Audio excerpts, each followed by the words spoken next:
Welcome to Revathi's kitchen. இன்றைக்கி நம்ம எண்ணெய் கத்திரிக்காய் குழம்பு எப்படி பண்ணுறதுன்னு பார்க்க போகிறோம். இதுக்கு தேவையான பொருட்கள் என்னென்னு பார்த்தீங்கன்னா, கத்திரிக்காய் 4, வெங்காயம் 2, தக்காளி 2, கடுகு 1/4 டீஸ்பூன், பூண்டு 8, வெந்தயம் 1/4 டீஸ்பூன், மஞ்சள் தூள் 1/4 டீஸ்பூன், மிளகாய்த்தூள் 1/2 டீஸ்பூன், சாம்பார் பொடி 1/2 டேபிள் ஸ்பூன், கருவேப்பிலை, கொத்தமல்லி, எண்ணெய், உப்பு.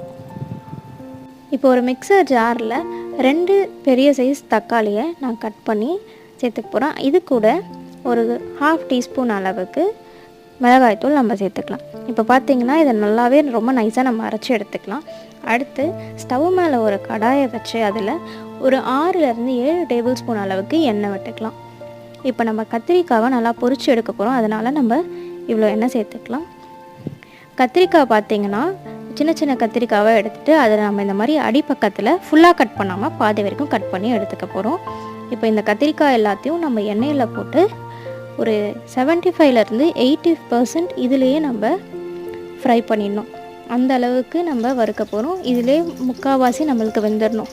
இப்போ பார்த்திங்கன்னா இது வேக ஆரம்பிச்சு நல்லா ஒய்லட் அண்ட் ப்ரௌன் கலரில் இது வந்துட்டு மாற ஆரம்பிக்கும். அந்த டைமில் நம்ம வந்துட்டு இந்த கத்திரிக்காய் எல்லாத்தையும் எடுத்து ஒரு பிளேட்டில் தனியாக எடுத்து வச்சிடலாம்.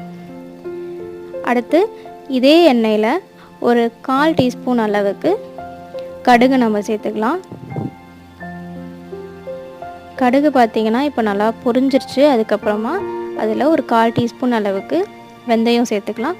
வெந்தயமும் நல்லா எண்ணெயில் பொரிஞ்சதும் இதில் 6லேருந்து 8 பல் பூண்டு நம்ம சேர்த்துக்கலாம்.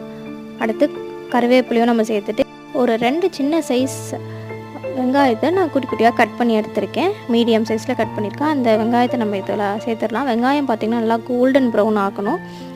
அதுக்கப்புறமா இதில் நம்ம அரைச்சி வச்சுருந்த இந்த தக்காளி பேஸ்ட்டை நம்ம இதில் ஊற்றிடலாம். இது கூட தக்காளி வேகத்துக்கு தேவையான அளவுக்கு மஞ்சத்தூளும் சேர்த்துட்டு இதை நல்லா நம்ம வேக விட்டுடலாம். இப்போ பார்த்திங்கன்னா தக்காளியிலேருந்து எண்ணெய் வந்துட்டு நல்லா பிரிஞ்சு வந்துருச்சு.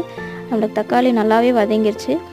இது கூட உப்பு சேர்த்துட்டு இதுக்கு தேவையான அளவுக்கு நம்ம சாம்பார் பவுடர் நம்ம இதில் சேர்க்க போகிறோம். இப்போ பார்த்திங்கன்னா 1/2 டேபிள் ஸ்பூன் அளவுக்கு சாம்பார் பவுடர் நம்ம இதில் சேர்த்துட்டு எண்ணெயிலே ஒரு 2லேருந்து 3 நிமிஷம் நம்ம வதக்கி விட்டுடலாம்.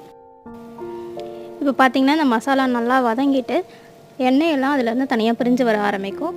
இந்த டைமில் நம்ம கத்திரிக்காவை இதில் ஆட் பண்ணிடலாம். நம்ம ஃப்ரை பண்ணி வச்சுருந்தா கத்திரிக்காவை நம்ம இதில் ஆட் பண்ணிடலாம். ஒரு 2லேருந்து 3 நிமிஷம் நம்ம இந்த மசாலாவோடு இதை வதக்குனதுக்கப்புறமா இதில் நம்ம ஒரு 100 ml அளவுக்கு நம்ம தண்ணி சேர்த்துக்கலாம். தண்ணி பார்த்திங்கன்னா இந்த மிக்சர் ஜாரில் இருக்கிறதே நம்ம அரைச்சி வச்சது கலந்து நம்ம எடுத்துக்கலாம்.